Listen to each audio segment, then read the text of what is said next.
Hey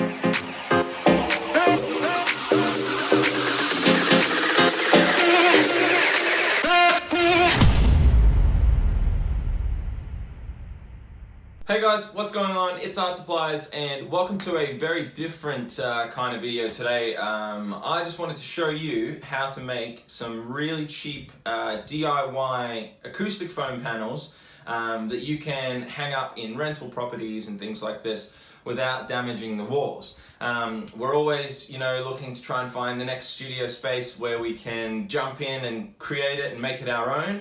But if we're living in rental situations, often this means that we can't fully set up exactly how we want to.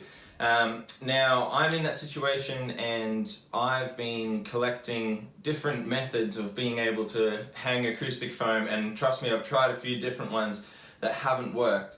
So today I found one that has worked, and I thought I'd show you. I'm fitting the last panel to my wall, and I thought I'd show you how I'm doing it. So let's jump into the ingredients for this recipe. The first and foremost you're going to need is some good glue. I've got All Fix from Sally's, show the camera. So it's kind of pretty much sticks to anything and makes life very easy to fit these foam panels. Speaking of foam panels, I've got the AVE, Audio Visual Engineering IsoWave panels. These are one of the cheapest ones that you can get in terms of acoustic foam. They come in a few different shapes. There's like eggs, pyramids and things like this. But I just went for the, whatever these are. And so I'm just going to line them up crisscross, this way and then this way, up and down the panel to make a nice brick looking effect. Now, in terms of acoustic treatment, these aren't a total fix for a room. The room I'm in at the moment isn't my studio. This is a different room. You can hear there's a bit of echo in the room maybe.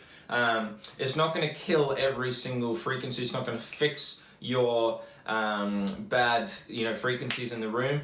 These things are only literally going to take out the top hisses, echoes, clicks, and sort of any reflections that come out of the speakers. A lot of the S's and the T's and extra bits on the transients get cut out for these, but it doesn't really do anything for low sub or anything like that to clean it up. So generally just takes the harshness off the sounds in the room and stops a bit of the echo and the flutter. So really helpful to get these and have some acoustic treatment. This is a good place to start. The next thing that we're going to be attaching them to, as you can see behind me, is a bit of trellis. Now, I just got this trellis from Bunnings or your local hardware store. This was $15, so one of the cheapest things you can get. And I think they call it lattice instead. But you want to have the horizontal bars on the back side of it because that's the part that's going to hang up on the wall. Now, in terms of hanging it on the wall, I just use picture hooks. Now I know some rentals don't let you put picture hooks in the walls and things like that. You can get the super strong hold hooks where you can pull the tab out and it takes the glue off and things like that. So you can get things that will hold these up. They're not heavy once they're put together, so they're still quite light. So those things will do the job, but I can put pictures up in this house, so just a picture hook right in the middle, one per panel, and you'll be able to hang the whole thing nice and easy on the wall. So we're going to jump in. I'm going to show you how I'm going to do it, and I'll basically go down from the bottom, start going crisscrossing all the way up, fitting them nice and tight. We're going to be putting about a small blob of glue onto the actual trellis because putting it on here can be messy as to where you're going to hit on the actual trellis. So we're going to put it on there and then just stick it straight to it and then go up from there.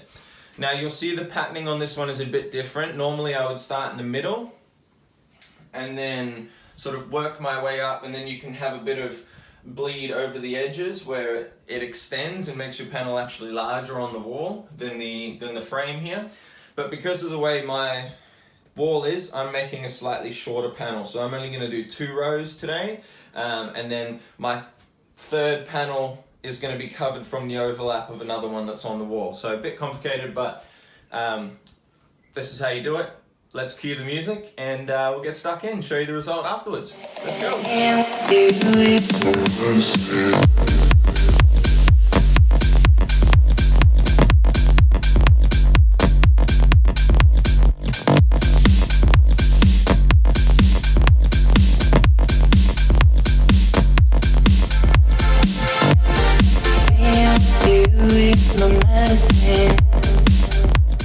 Now, let's pause really quickly because I want to show you after the first two that we're locked in.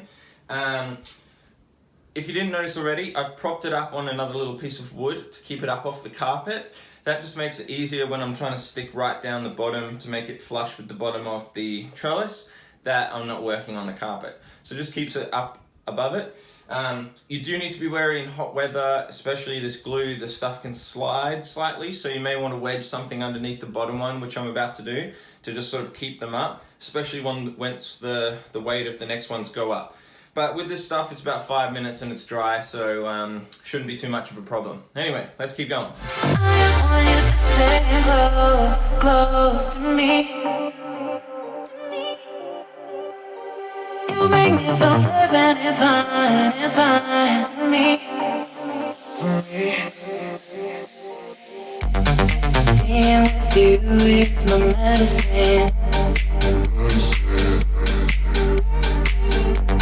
You're pretty as sun, don't change a thing. You can take my love and my Okay, so if I take you up and have a look now, we can see that the top, we're going to leave a little bit open. Now, this is for a very important reason, because it's very difficult to hold one of these panels and hang it up on the wall if you can't see what you're doing. So I like to do the last couple of panels up on the wall where it's hung up and it's in place and we can know exactly where we want it, and then it's easy to place. So let's take it into the studio and then let's hang it up and I'll show you the finished result. Okay, so we're now in the studio. I've got the last space that I need covering here behind me. You can see the edge of this one here. This is what essentially I was going to be joining up. This part of the trellis is going to slide under the back here and overlap, so then it's going to look nice and flush straight against each other up against the wall.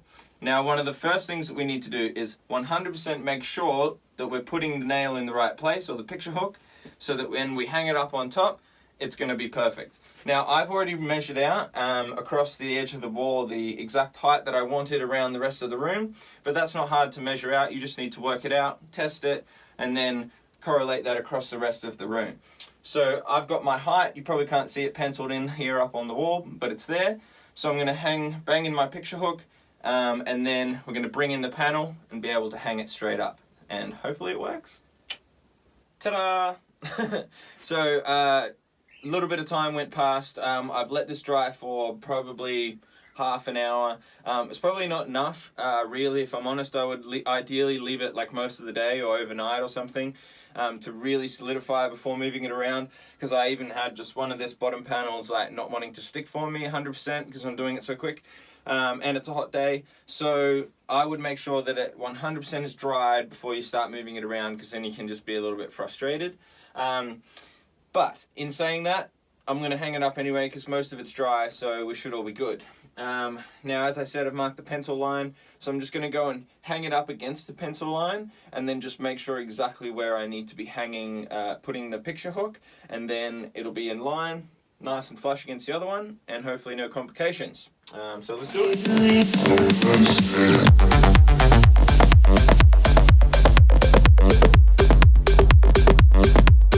Okay, so as you can see, we're losing the bottom ones. That's because I popped it up in the other room up on a piece of wood, and now that it's touching the carpet, it's starting to bend and like pushing against it, so it's knocking those bottom ones off.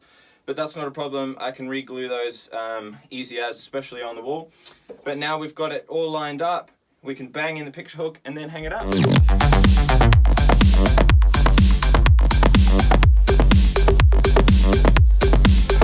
There we go. So it's hung up.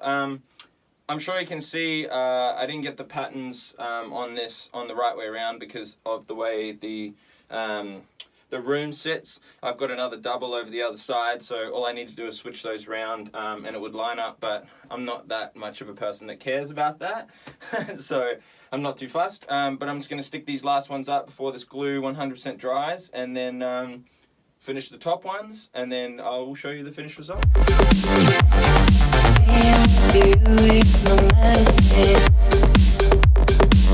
There we have it, all done. So if I take this, let's show you up nice and close. So you can see, like, the join is pretty much non-existent, apart from the fact that they are the same pattern, but that doesn't matter because who cares? I can switch those around if you really wanted before the glue dries, but I'm not too fast. But it hangs up on the wall nicely. So now you can see, hopefully if I give us a spin around, we can see that I've got all of this up around the room, pretty much covering everything so that we can get rid of all of those reflections. It was actually super cheap in the end. Grab these materials. I'll link all of the stuff down below so that you can buy it. Go and grab it from the hardware store.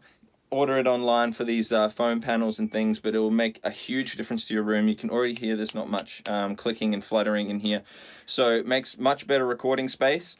But thanks for watching. If you have any ideas, tips, or you want to make this easier for people, please leave a comment down below. Thanks for watching. See you again soon.